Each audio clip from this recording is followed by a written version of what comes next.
મિત્રો, દિવાળીનો સમય છે. દિવાળી આવી ગઈ છે, પણ ઘણા બધા લોકોને બિઝનેસમાં પ્રોબ્લેમ છે, નોકરીમાં પ્રોબ્લેમ છે, મતલબ પગાર ઓછો આવે છે, ઘણી બધાની કંપની છૂટી ગઈ છે, તો ઘણા બધાના પ્રોબ્લેમ છે. અને દરેક લોકોના કોઈને કોઈના ઈએમઆઈ ચાલતા હોય, હોમ લોન ચાલતી હોય, ગાડીના હપ્તા ચાલતા હોય, મોબાઈલના હપ્તા ચાલતા હોય, ટ્યુશન ફી છે અથવા ઘરનો ખર્ચો ચાલતો હોય છે. તો જો નોકરી કે ધંધામાં પ્રોબ્લેમ હોય ને તો હપ્તા ભરવામાં મુશ્કેલી આવે છે. હપ્તા ભરવામાં પ્રોબ્લેમ આવે છે તો ઇન ફ્યુચર તમને લોન લેવામાં તકલીફ પડતી હોય છે અને પરેશાન પણ કરતા હોય છે. તો એના માટે, કેમ કે આ સમય છે એ લાઈફ ટાઈમ નથી રહેવાનો, 2 મહિના કે 5 મહિના સુધીનો હોય છે. પણ આ 2 કે 5 મહિના સર્વાઈવ કેવી રીતે કરવાને એના માટેનું વાત કરીશ આ વિડીયોમાં. માહિતી સારી લાગે તો શેર જરૂર કરજો. બીજી વાત કે વિડીયો પૂરો સાંભળજો, પૂરી માહિતી આપીશ, જેમાં તમારે શું ધ્યાનમાં રાખવું, ફ્રોડથી કેવી રીતે બચવું, એ બધી જ જાણકારી હું આપીશ આ વિડીયોમાં. મિત્રો, તમારે પૈસાની જરૂર હોય ને તો 2 જગ્યાએ તમે લઈ શકો છો. એક મિત્ર સર્કલ, ફેમિલી પાસેથી અથવા બેંક પાસેથી.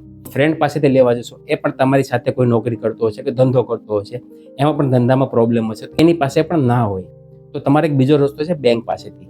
આજકાલ એનબીએફસી કંપની, મતલબ કે નોન બેન્કિંગ ફાઇનાન્સ કંપની એટલી બધી છે કે જે તમને ખાલી પાન કાર્ડ, આધાર કાર્ડ પર ઓછા ડોક્યુમેન્ટ્સ પર લોન આપે છે.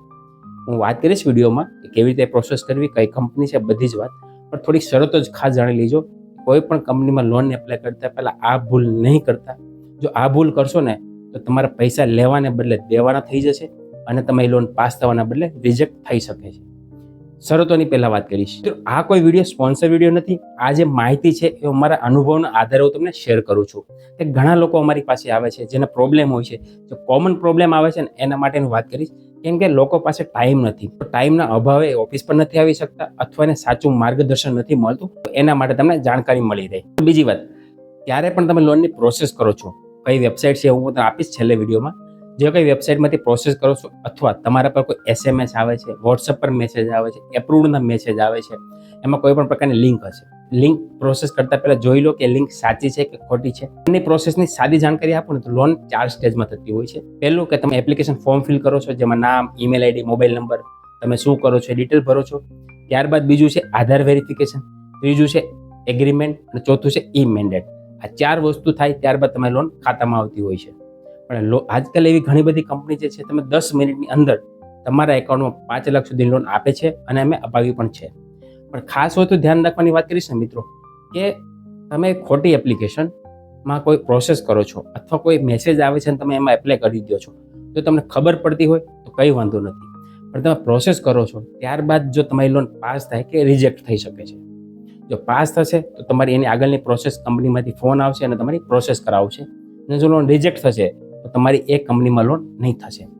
પણ ઘણી વખત જોયું હશે કે લોન રિજેક્ટ થયા પછી તમારા પર 1 દિવસ 2 દિવસ પછી ફોન કાં તો મેસેજ આવે છે જેમાં તમને લોનનો એગ્રીમેન્ટ આવે છે.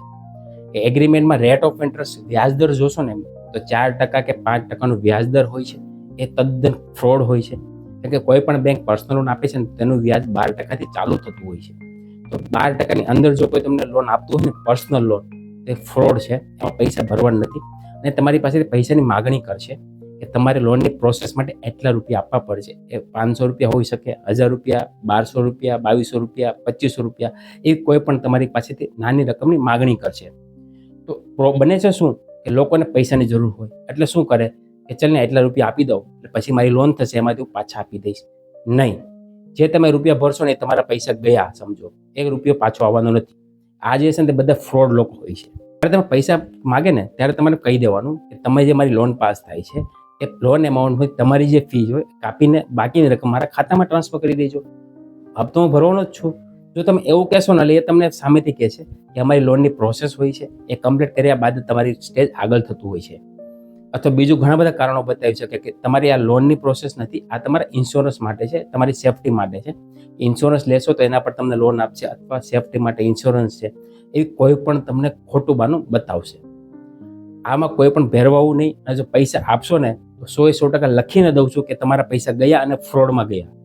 તો આ વસ્તુ ખાસ ધ્યાન રાખજો કે 99% આ રીતના ફ્રોડ થાય છે. બીજી વાત, મેં જે તમને એપ્લિકેશન આપેલી છે, લિંક ડિસ્ક્રિપ્શનમાં આપેલી છે, અથવા તમે ડાયરેક્ટ વેબસાઇટ પર કરો છો ને, તેમાં પણ કોઈ પણ પ્રકારની ફી માગશે નહીં અને માગે તો આપવાની નથી. જ્યાં કંઈ ખર્ચો હોય, બેંકની પ્રોસેસિંગ ફી હોય, ઇન્સ્યોરન્સ હોય, સ્ટેમ્પ ચાર્જ હોય, એ બધા ચાર્જ તમારા લોન એમાઉન્ટ જે પાસ થાય ને એમાંથી કપાઈને બાકીની રકમ ખાતામાં આવતી હોય છે. કેમ કે ગવર્મેન્ટ પણ કહે છે કે તમારી લોન ખાતામાં આવે પહેલાં 1 પણ રૂપિયો એનબીએફસી કંપની હશે ને તો માંગી નહીં શકે.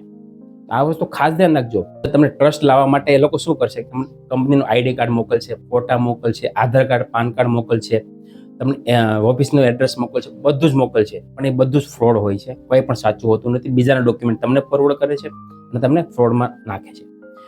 અને જો તમને ખબર ના પડતી હોય કે આ સેન્કશન લેટર સાચો છે ખોટો છે, ખબર ના પડતી હોય ને, તો મેં વેબસાઇટ આપેલી છે નીચે. એ વેબસાઇટ પર જે વોટ્સએપનું બટન છે એના પર ક્લિક કરીને મને તમારું સેન્કશન લેટર વોટ્સએપ કરજો, તો હું તમને થોડીક મદદ કરી શકીશ કે આ સેન્કશન લેટર કે કંપની ખોટી છે કે સાચી છે.